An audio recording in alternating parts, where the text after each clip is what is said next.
Hey people, Mark from Vintage Audio Nagoya. It's a long one, but if you're really interested in space echoes or curious what they look like inside or are thinking about buying one from me, and this one in particular, I'm going to spend quite a bit of time showing you what goes into getting these things ready, inspecting them, and a little bit of adjusting, feeding a new tape in, just getting them all set and ready to roll. So it's done now, but we will start with this machine and walk through the entire process of getting it ready to be listed and passed on to the next owner. So stick around, would you? Well, let's start with the initial check. Before I turn them on, I make sure that there's no obvious issues that might cause more of a problem, but this one looked pretty good to start with, so let's check it out. I got it all hooked up here. Check. Check. Check. Check. Let's go over to mic 1. Check. Check. Check. All right, we got mic. Reverb. Reverb. No reverb. Check. Check. Check. Check. Oh, it's in there a little bit. So we just got a dirty knob here probably. 1, check, nothing. 2, 3, 3. Well, we have no echo. 3, there it is. 3, 4, 5, 6, 6, 6, 6, 7. Check, check. There's our reverb. Check. Okay, reverb seems to be coming and going, but overall I think we're looking pretty good. So let's tear it apart though and get it all checked out and cleaned out. Okay, we've got it up on its side here, and I like to just go around and crack these loose before I use any kind of power on it, because I want to keep those tape heads looking as nice as possible. So we don't want to use any power. So let's fire these out now that they're loose.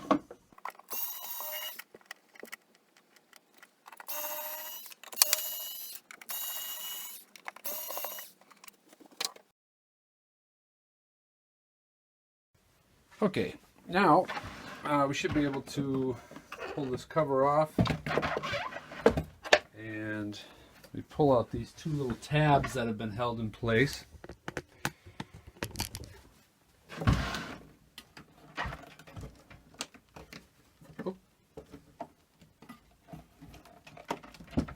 Sometimes it requires a little bit of some coaxing. There we go. Convinced that one. I've been in there for 40 years, typically. Got one more in here? I do.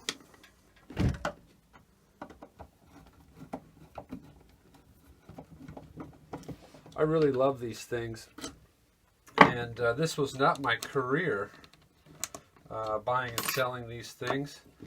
I started out in America as an as a high school teacher, marketing teacher.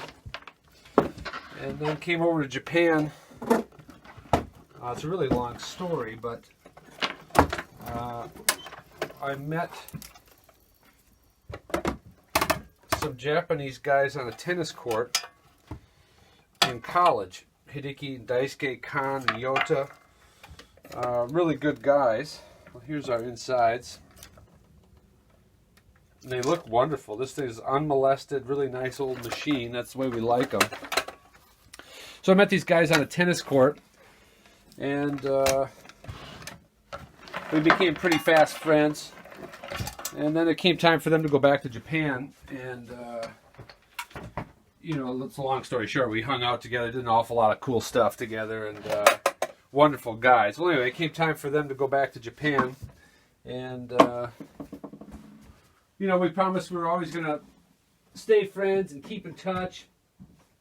I was, this is 1990 about, and I was 19.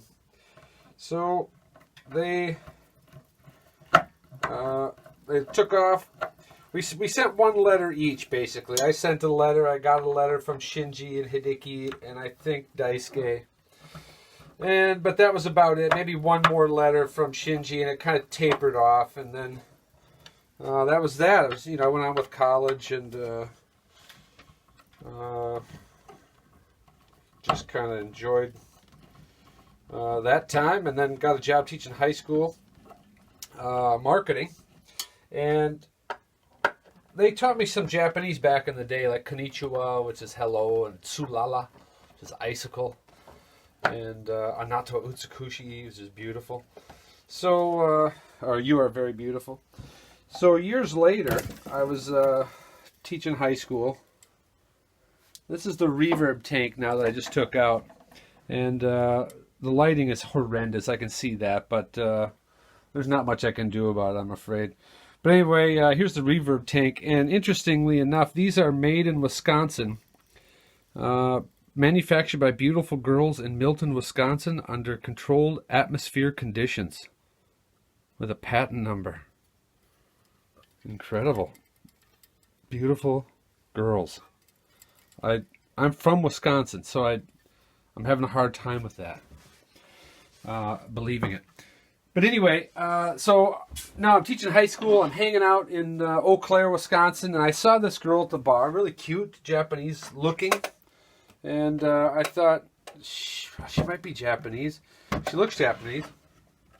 Good posture and dressed very well. I don't want to stereotype, but that's what I've found to be true based on personal experience. And I went up and said, konnichiwa. She's like, oh, konnichiwa. You speak Japanese? I said, yes. Tsulala, which is icicle, because I only knew the 3 words, So she's like, tsulala. And I'm like, anato utsukushi. She's like, oh, sugoi. Oh. But I explained that's all I got. And, why do you know some Japanese? Oh, I met these guys and whatever. Well, anyway, her name was Yuri. And we became fast friends. And started dating. And then, really long story short, it came time for her to go back to Japan. And now we got the internet. This is about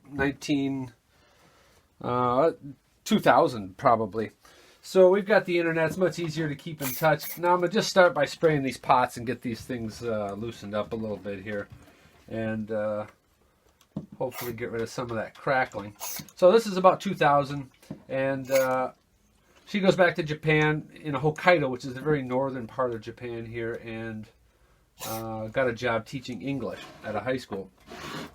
So we're mailing, infrequently, but periodically back and forth just to see how each other's doing. And she came to America with her students in 2002 to do a homestay in Virginia. And I flew into Baltimore, rented a car, and drove down to Virginia and spent, I did a homestay in America with a American geography teacher, I think it was. And kind of an interesting, fun experience. Wonderful couple, old farmhouse. Anyway, so she said, now you got to come visit me. I've done it, I've come here twice. And so I said, yes, good idea. I'll come next year. So in summer of 2002, actually, I came over for vacation. And I said, before I come, I'd like to try to get in contact with my old buddies, because I had saved these addresses on these old envelopes that I received, a decade earlier, basically. So she fires out a letter. I give them her address. All I have is a written address. I don't have any kind of email address, obviously. And so I give her these old addresses that are 10 years old.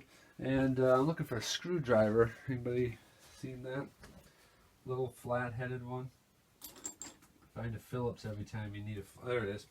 So she fires out a letter, says, hey, my name's Yuri, and I'm friends with Mark, your old friend from college, and he's coming to Japan, and he'd like to get in touch with you. If you get this letter, contact me or contact Mark, and let's try to get in touch here. He's coming soon. So we send these letters out.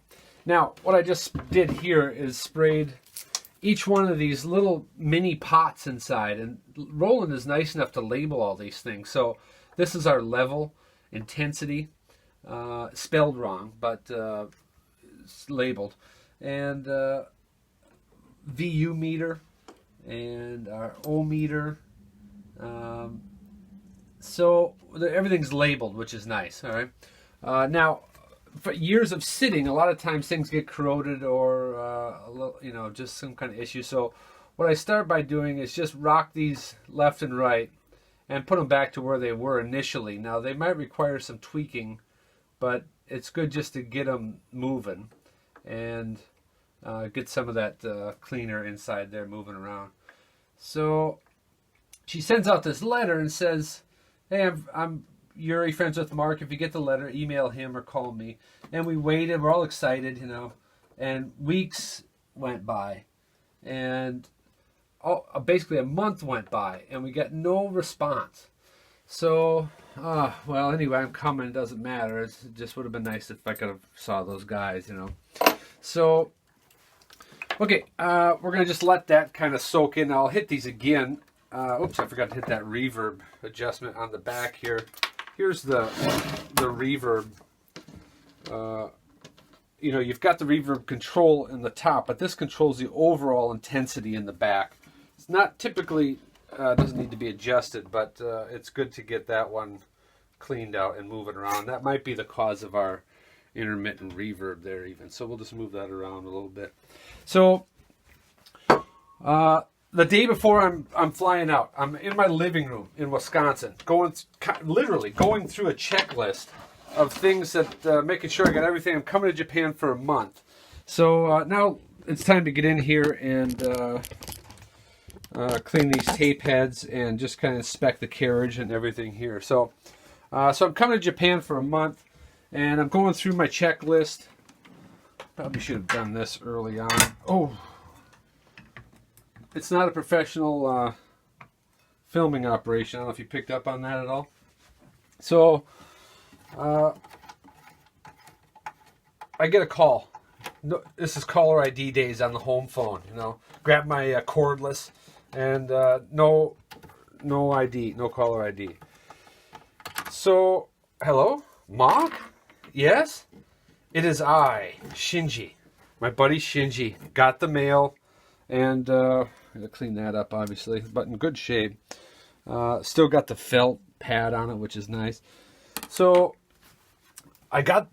my mother got the letter that you sent, and you're coming to Japan. It's like a dream. I can't believe. I said, "Oh, yeah, it's no dream, man. I'm coming tomorrow.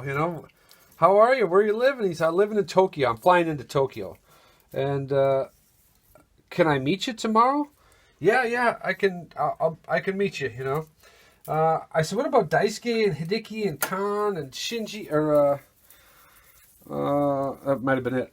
So, what about all these other guys? Now, I'll pull this tape out, and I'm going to install a new tape, and I always include the original tape. Now, we don't know if it's the original, but the one that was in the player when I got it, I always send that with, just in case it is an original Roland. So, everybody lives in Japan, but everybody's pretty busy. I don't know if, they're going to be available tomorrow or not, but you call me when you get to Tokyo and I'll meet you. So I fly into Narita, and I call up Shinji. And Narita's the main airport in Tokyo. And I call up Shinji. He's like, "Hey, go to Ginza Station." So I go to Ginza, which was a challenge in itself because I got, a big bag. I'm on the subway. My first time in Japan. All I got is Tsulala and Konnichiwa and Anato Utsukushi. Those three crappy things that I've used on Yuri. So here's, I'm going to start hitting these with some head cleaner and then some pinch roller cleaner here. So, I'm going to put some oil on this, the pinch roller bearing too. We'll clean that off. Usually they're pretty corroded with some crud on there. Heads look really, really nice in here. They need a good cleaning, but they look really good. So, I get to Ginza. And I call him again. Now, again, long story short, because I'm having all kinds of issues with the phones. I can't read anything, and the coins, it's all in Japanese, and it's a digital screen. It's all goofy, and so anyway, I finally get him again. I'm like, "Hey, I'm at Ginza, exit 6. Which side?" I'm like, "South side." "Okay, you wait there. I'm coming." So I'm standing there and talking to him, and he says, "Oh, I think I might see you, Mark. Turn around." I turned around, and here they come. All 5 dudes, looking like Ocean's 11. You know, they're all wearing ties, and the ties are flying, they're cruising up. Cool dudes. I haven't seen these guys in 10 plus years, you know. So, Shinji, Daisuke, Kan, Hideki, and Yota, those are the 5 dudes. So, you know, hey, we go to a bar, and, oh, you remember? Yeah, oh, that was awesome. I forgot about that. You know, are you married? You got kids? I mean, I haven't seen, they've kept in touch, but I haven't seen these guys in 10 plus. So I don't know anything about them. The last time I saw them, they're 20-year-old kids, and awesome. Banking, marketing, you know, all kinds of different careers. 2 kids, not married. Used to live in San Francisco. I mean, just great stories. We're really sharing wonderful stories and having a good time. Well, then I go on to Hokkaido. Okay, this is gonna be a long story. I'll be done cleaning this thing, so I'm gonna fast forward. All right, great trip, good times. Yuri and I travel all over Japan. I'm there for a month, had a blast, and then I get back to America. And again, I'm a high school teacher. Life's going good. I also had a used car dealership that's in the family. I was working at that thing and doing different things, going to shows and having good times, playing guitar with my buddies, and so I started thinking about it. I'm like, man, I had a great time. And Japan is so beautiful, people. It's just an absolutely beautiful country, and the food is terrific. And I thought, you know, I'd like to spend a little bit of time over there. I think I'm going to go over there for a year and just check things out. So my school was nice enough to give me a 1-year sabbatical, which is unheard of in a high school. But they said, yeah, if, you know, we can find somebody on a temporary basis, and if you, as long as you're learning over there, because my plan was to come over and teach English for a year, and they said, yeah, as long as you're, you know, improving your knowledge and teaching skill, we'll give you a 1-year break, which again I thought was absolutely wonderful. Tom, my principal's name was Tom. I'm having a hard time remembering his last name right now, but nice guy. Anyway, so again, we're just babbling. So here we've got a series of little tiny washers, so we want to make sure to keep those in the right order. A lock washer, a little flat washer. Then there's a little felt thing that holds your oil here, and man, this thing's in great shape. Everything's there, and typically this bearing or the shaft is just filled with black grease and years. You know, if it's been in a smoking environment, especially there, it's in really poor condition. This is beautiful. So I thought I'm gonna go over there for a year and just have some fun. So I have a house in Wisconsin. I rented it out and sold a bunch of stuff, cars and motorcycles, and just flew into, I called up the boys. I said, hey, can I meet you guys in September? And they're like, oh, you come for another vacation? This is 2 years later now. And I said, I'm cleaning that pinch wheel with some pinch wheel roller cleaner here. So this is 2 years later. I called them up out of the blue. We hadn't really been keeping in touch. I said, hey, can you guys meet for dinner again? Yeah, you're coming back for vacation? I said, actually, I'm moving to Japan. Moving? What are you going to do? And I said, I don't know. I haven't figured it out yet. So I flew into Narita on a tourist visa with 2 big suitcases and a laptop, and rented out a little guest house, you know, like I can't think of what they're called right now, but a bunch of foreign kids hanging out, a hostel, youth hostel. So I'm just living in this hostel, going to try to figure out what's going on. And you get a 3-month tourist visa if you come to Japan as a tourist. So I spent the first 2 months just partying and having fun and traveling around and eating food and seeing my friends and getting the lay of the land. And then I'm like, holy crap, I'm running out of time here. I only got a month left. I haven't been looking for a job. So I started applying for jobs, but, you know, at this point, I got to get a job and get a visa. So I'd already rented an apartment in Tokyo, so I'm running out of time. I booked a flight to Korea, which is this is the kind of the scam that goes on. So you fly to Korea and spend a weekend hanging out, and then fly back to Japan, and now you got another 90 days of tourist visa. It's crazy because it's such a scammy loophole. Plus, you get to see Korea, you know. So Anyway, I flew to Korea, came back. Again, long story short, because we are going to be done with this thing. There's just a drop of oil there. And then typically I put this on first, but we'll add a little oil to that. The felt just retains some of that oil and kind of self-lubricates it over time. So anyway, I'm going to skip over a bunch of stuff. I got a job in Sagamihara and went down there, and it didn't work out and whatever. And then I got this job in Nagoya. So I've been living in Nagoya now about 15, 16 years, I guess. So I got a job at this company, and everything was going great. Doesn't seem to roll like I want it to. There we go.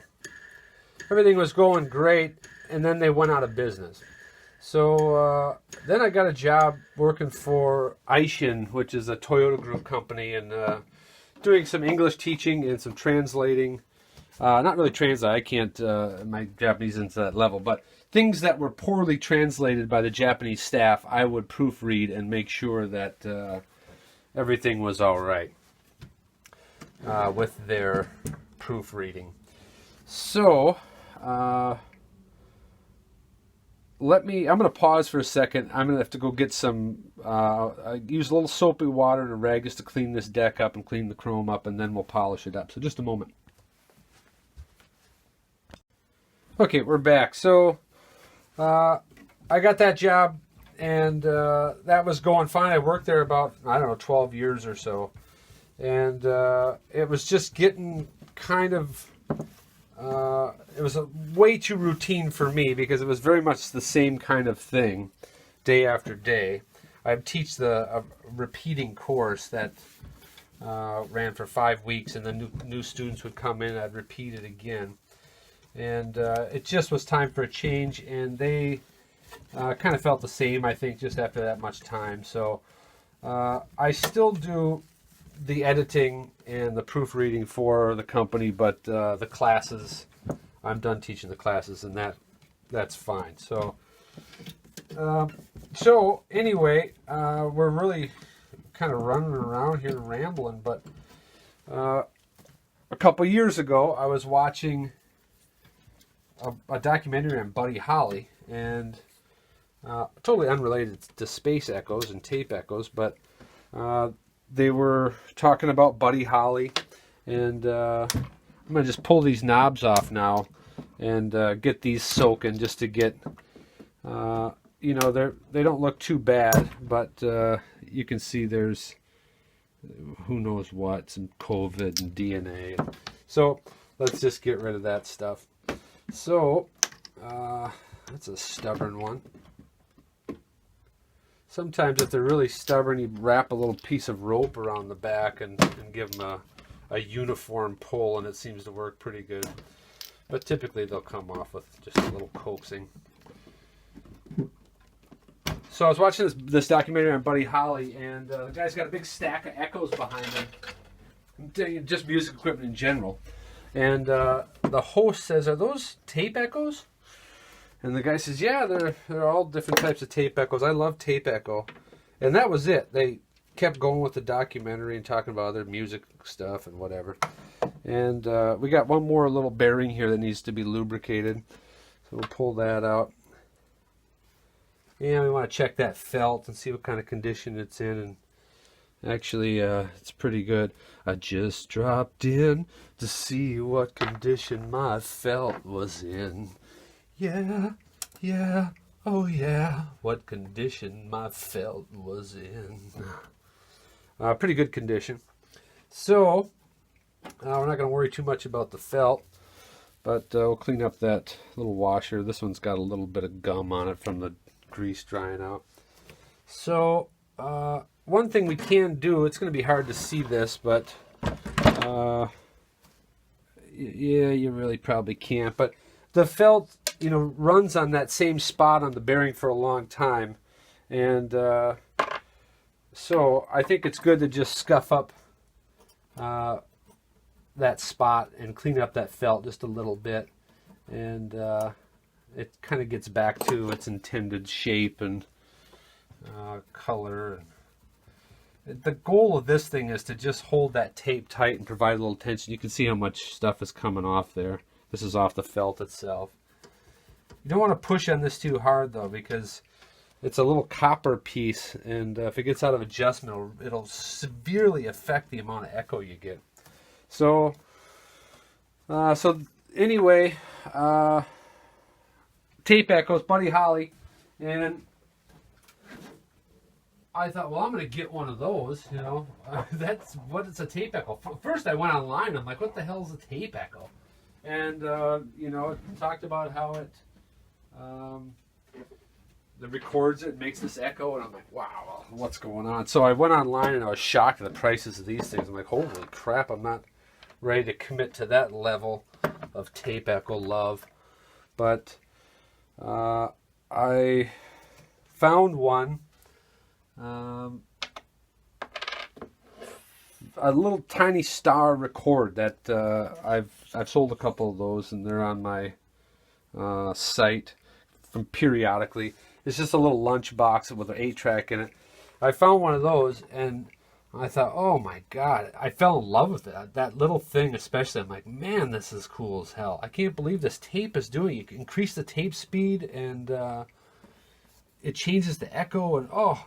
So I went head over heels for these things off the deep end, and started buying Elks and Evans, and I got to the point where I just had one of everything or more, and thought, I can't have all these echoes. I never intended on having, trying to run any kind of a business or anything.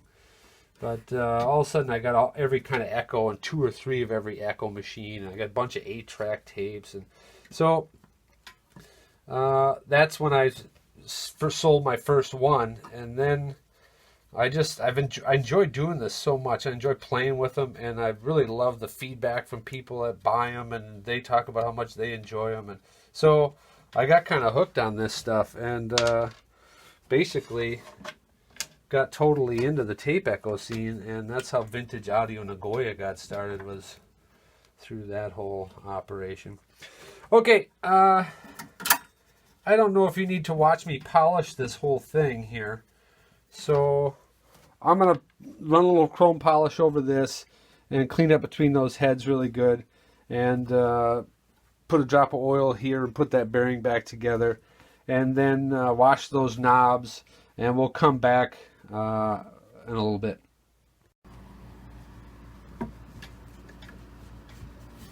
Okay, we're getting there. Now I'm just going to give the whole works here a wax. Any of the painted surfaces, get a waxing. Get rid of any, little stains or oxidation or discoloration or anything at all. So we'll come back once this is all done. Okay, kind of the same scene here, but the deck is polished, and now I'm just getting underneath all these tape heads and cleaning all this out, polishing the deck underneath with a Q-tip. I go through about it depends on the machine, but couple dozen Q-tips in the course of this operation. And I get underneath the deck everywhere and clean all this out, get all the dust out. It helps everything run cooler and smoother, I think. Okay, coming back. Okay, next we'll demag the heads. I've got this old TIAC demagnetizer in wonderful condition. It's an original box. I really like this old thing. So we'll bust this out. There's conflicting opinions about how much of a difference demagging heads makes, and but just to be on the safe side, I always like to do it. And I don't think it can hurt.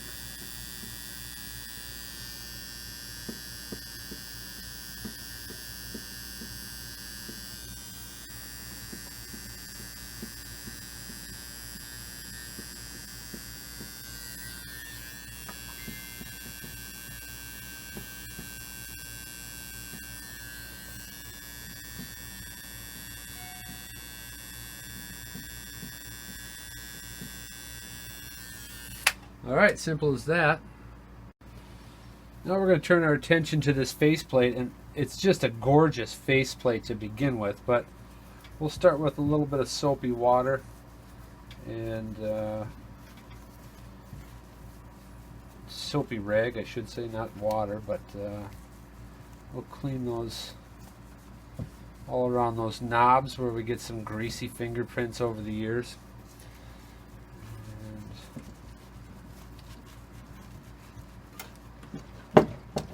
This is a beautiful faceplate.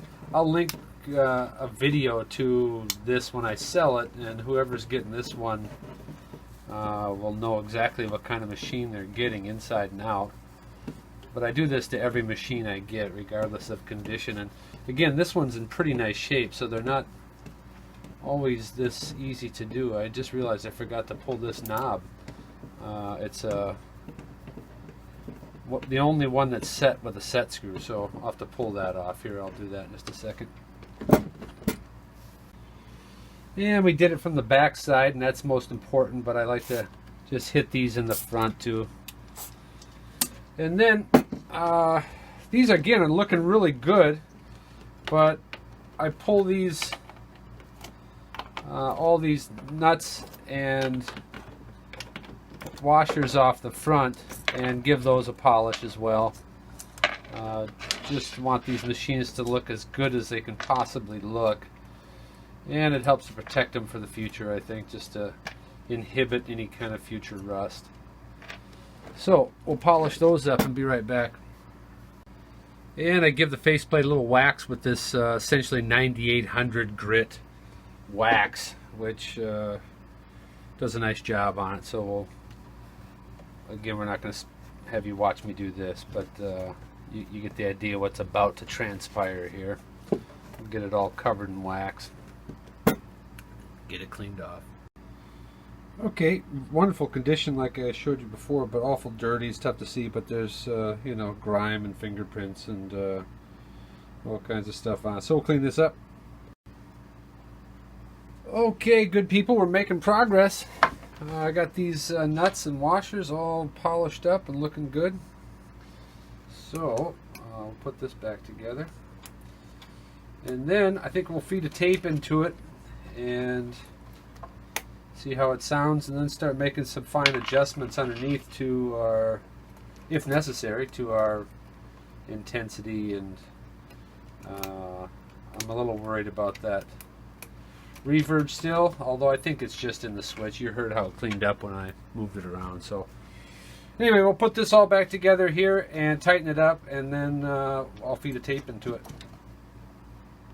Okay, it's time to feed a tape into this, so let's start here.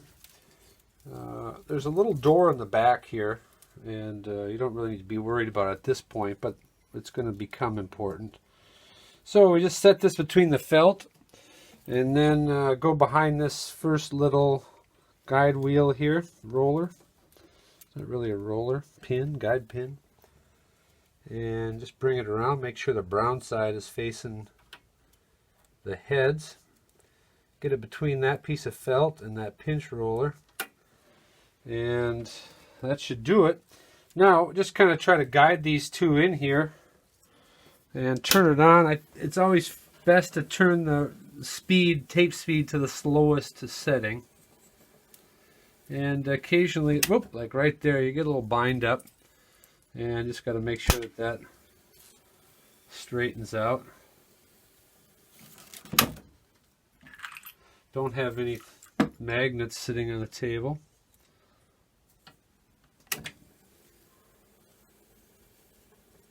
At this point it's alright, I guess. But okay, let's turn this around. Got a little loop here. And with a little patience, it'll eventually work its way in there. And you can put the cover on earlier if you want, but it seems to me that you can just do it this way. And once you get it all squared away, slide that little back door in. Now originally there would have been a cartridge that you would slide in here in the rear, and then with that cartridge you would load the tape Why is that so low? There we go. But you load the tape with this little tiny cartridge you stick in there, but you get the idea, I think. Okay, forgot to do this, but I'm gonna clean these little knurled nuts up, and I'll put those back on, and we'll test it out. We're back. We've got a very odd situation. I've never seen it happen before, but watch that tape. It'll start getting sucked down the length of the pinch roller. Everything's good, looking good. Oh, gets sucked in there. It's hard to see, but the tape should ride right here. Over time, it drops down and gets crinkled up. So I'm gonna have to flip it over and see what the issue is there. It's got to be something as far as the way that the camber of that pinch roller. We'll check it out. Okay, I flipped it over, and there's a little actuator on the bottom. I thought that might have been an issue. Put some grease on it just to be safe, but turns out it was a tiny speck of dirt on the roller pin here. So these things don't like dirt. Not that sensitive really, but apparently that piece of dirt was enough, because we're looking pretty good here. 1, 2, 2. Intensity. 1,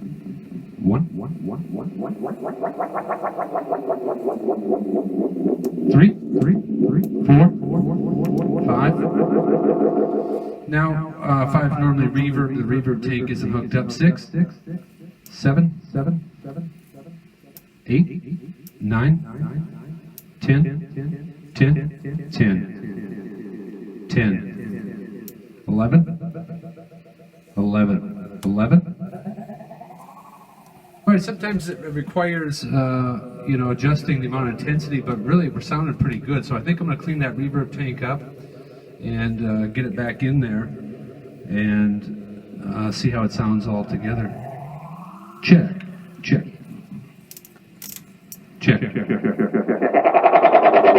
Oh, that's a little too intense. Check. All right, it's a nice machine, boy. I gotta keep one of these for myself someday. I've seen some really nice ones go, and this is up there. If they've been in a smoking environment, let's turn that off. If they've been in a smoking environment, it just wreaks havoc all the way around. This one clearly was not. The inside's so clean, and the knobs are, beautiful. Okay, I'm gonna get the reverb tank. I'm gonna clean up that case and clean the Tolex up, and then hit it with some Armor All, and probably do that tomorrow just because it's getting late here. But I'll clean that up, and we'll get the reverb tank in it, and we'll see how it sounds then. Okay, we're actually 2 days later, and the lighting situation has improved because it's daytime here right now. So we got our cabinet all cleaned up, reverb tank is all cleaned up, and the unit is ready to get put back together. So let me set this camera up, and we'll unite these two once again.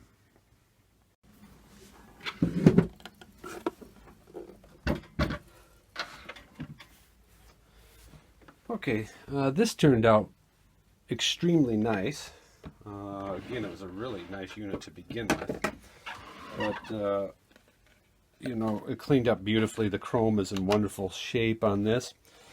So let's get these two back together, and more than likely we're going to have to do some little fine adjustments to it. Let's see how it sounds to begin with. To feed this cord through the back slot. And this is always a kind of a delicate moment here. We don't want to scratch anything.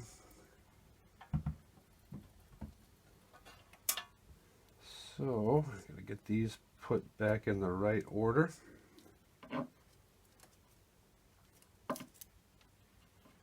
Typically I label these, but let's find out. This would have been there. We're going to have to do this the hard way because I forgot to label these.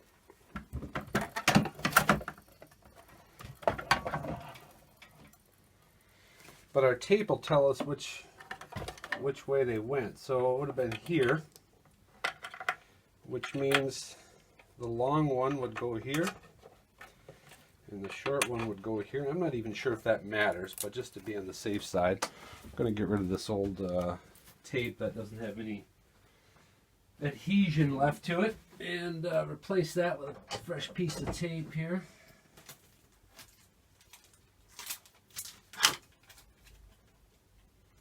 $102 right now in Nagoya. Oh my God. I've got my air shut off so you can hear better, but it heats up pretty quickly in here. Okay.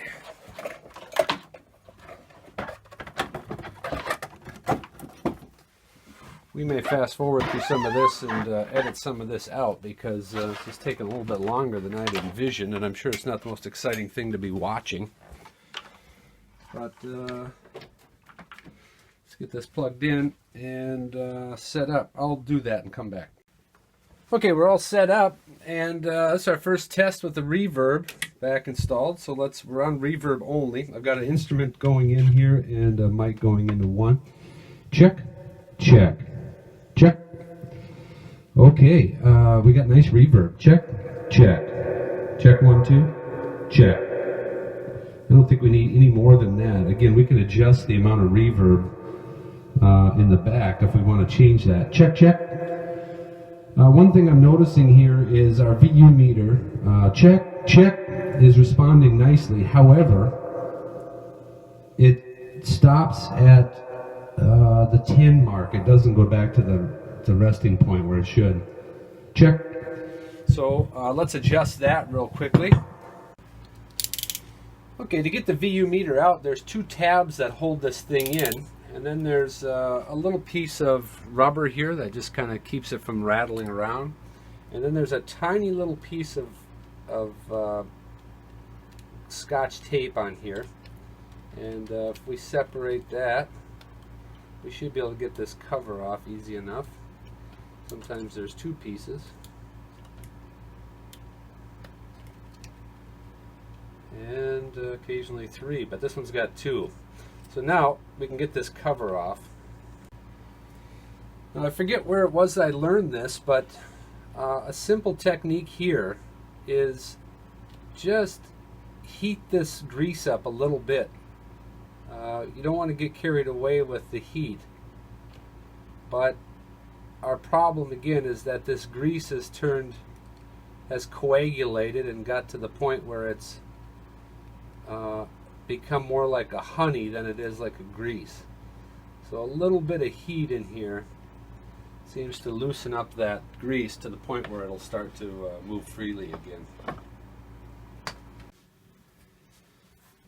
Okay, to avoid touching the VU meter face, which I don't like to do because we like to keep those pristine, I've used this old air mattress pump, and it allows you to just kind of gently blow air at that thing and get it moving around.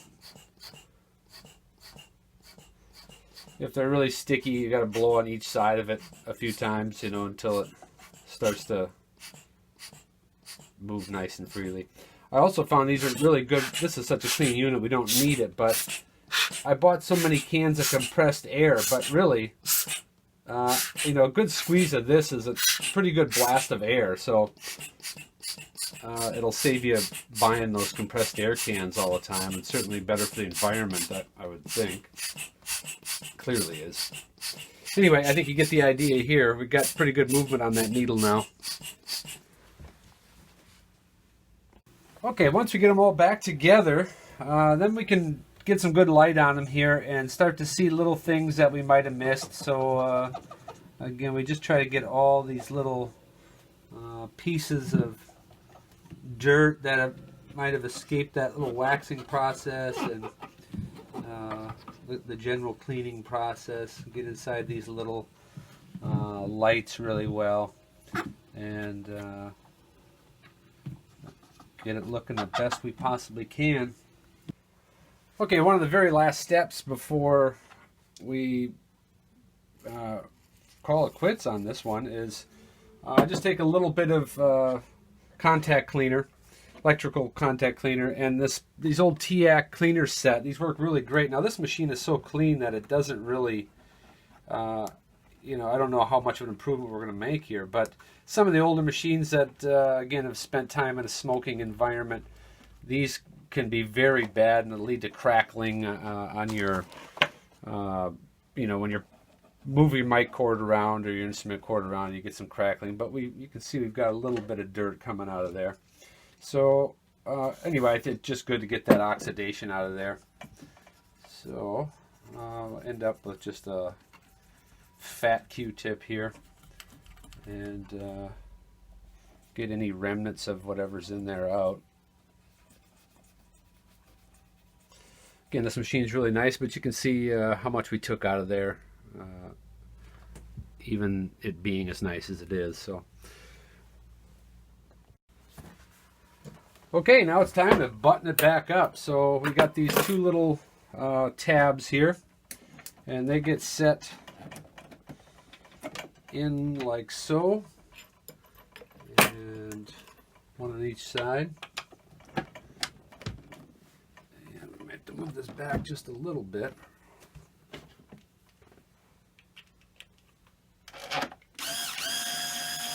Oh, that was easy. Sometimes you really got to struggle with those. That's pretty rare. There's another good one. And let's see how we do with the bottom.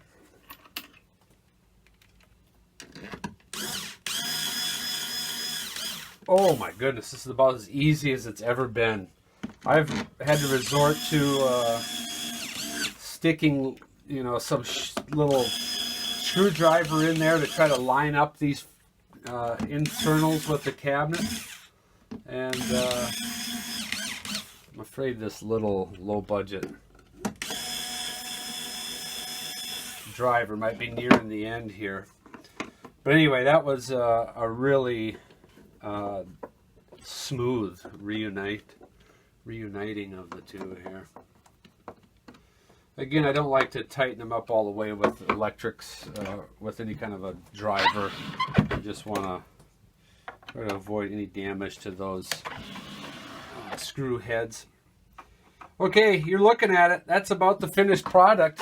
We'll put it back on the stand over there, and that way we'll get a little before and after look. And you can revel in all of its glory.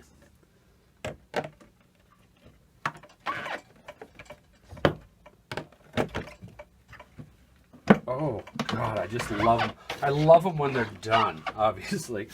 But just look at those things. What a marvel of 70s technology. Isn't that gorgeous? I mean, that is gorgeous. Oh, good Lord. All right, I'm going to put it back on the cabinet here in just a moment.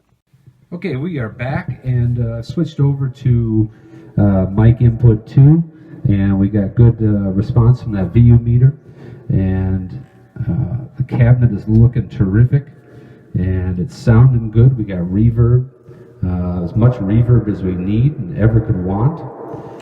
Let me go over to mic and instrument here, instrument volume. Oh, we got a little crackle in there still, there it goes. Now, no reverb, and let's check our echoes. One.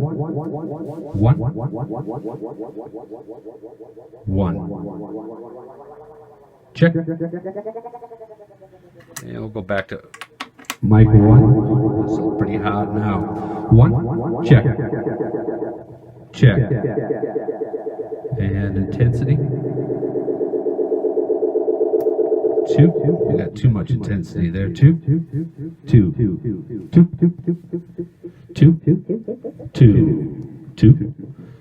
3. 4. 5. Now 5 again has reverb. Check, check. No reverb, no reverb. Reverb. Check. 6. 6. 7. 7.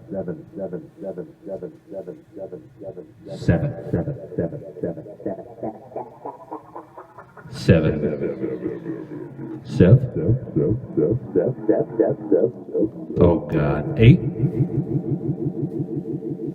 8. Oh God, is that beautiful? 9. 9. 10. 10. 11. 11. Reverb only. 1. Back to 1. All right, people, that's it. If you've hung out the whole time, I really appreciate it. But it gives you an idea what we do here to make sure that these things are in the best possible condition before I ship them out. And it is beautiful. So whoever gets this one again, enjoy, because it's one. This literally is one of the nicest ones I've had. Look at that thing. Oh my God. All right, people. See you soon. Check me out on Instagram, Vintage Audio Nagoya, and my Reverb page. Discounts for direct sales directly through me. It will save. I'd rather money go to the musician than to Esty. So contact me directly if you feel comfortable. Thanks. Stay safe.